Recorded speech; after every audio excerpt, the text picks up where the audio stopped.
Hello everyone.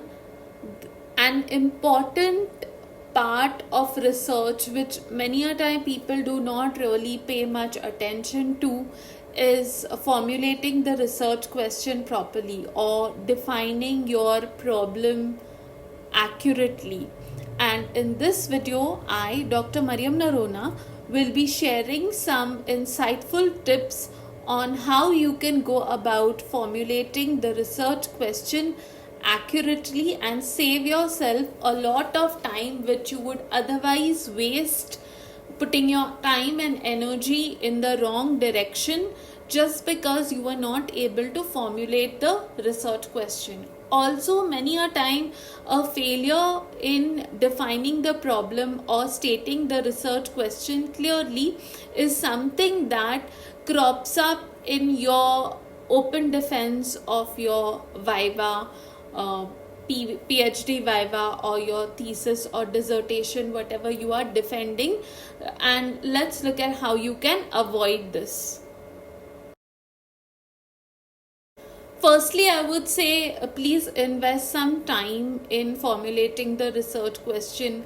Do some good amount of reading, at least 3 to 6 months. Do exhaustive reading and a literature review, which you must do just because you need to invest that time.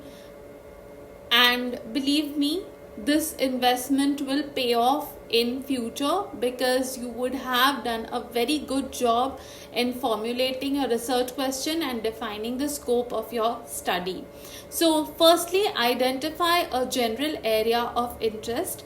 Just like I have given an example, that supposing I say that there is a relationship between reading habits and a person's chances of being successful in life. Now, this is a very vague way of defining a problem, but this is how problem definition really begins, by phrasing the problem in a general way. Then you read, you carry out a literature review, you identify a knowledge gap, and then what you do, you rephrase the problem because you would have discovered different facets and you would be able to sharpen your focus. And so you start by stating the problem like this generally. So you identify your area of interest like this. Then you read, you collect some information on what would be good reading habits. Try to collect some data regarding how reading helps you, it empowers you for life and things like that.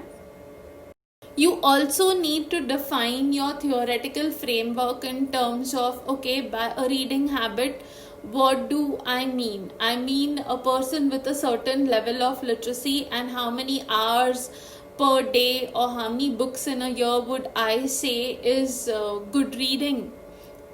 That qualifies a person to be a good reader or a voracious reader.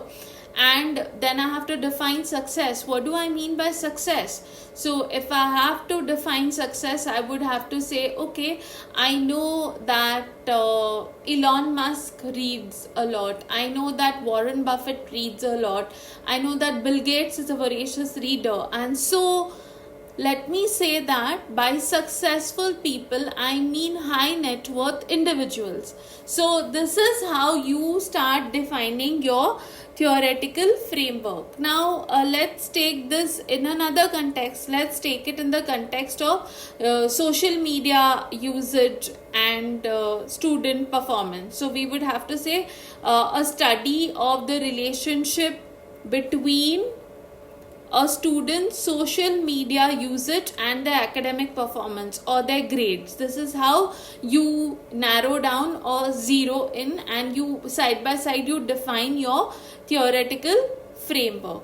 Then you also discuss your probable research problem with your guide. You discuss with others who are say maybe experts in that field. You discuss with your colleagues. You should be careful about who you discuss your topics with, because otherwise people will just pinch your topic, and you will be again finding that okay, somebody has taken away my topic and now I'm not able to register for my research study because of this. Then don't underestimate the importance of a pilot study and don't regard it as a headache. Now you can easily carry this out, like how I carried out a research recently with my students. I wanted to see social media habits of postgraduate students. So I had this idea in my head that okay, my students do not largely realize the importance of LinkedIn, and they are there on other social media networks and they are very active there. And so I decided to put it to test with a little questionnaire which I made in the form of a Google form, and I mailed it to them, asked them to answer it, and the Google form gave me the basic statistics and the analysis of it. So in this way I was able to estimate whether my guess or my idea was correct. So this will help you also in phrasing the problem and in rephrasing it. So this is how by and large you formulate a research question. It requires time and effort, dedication, and the will to sharpen your focus. Not that okay, I'll keep it vague. It should not be like that. It should be as clear as possible. So I hope you found this short video informative and useful. Please don't forget to hit the like button if you did. Please share your comments and feedback, and don't forget to subscribe to the channel if you find the educational content here useful. Thank you.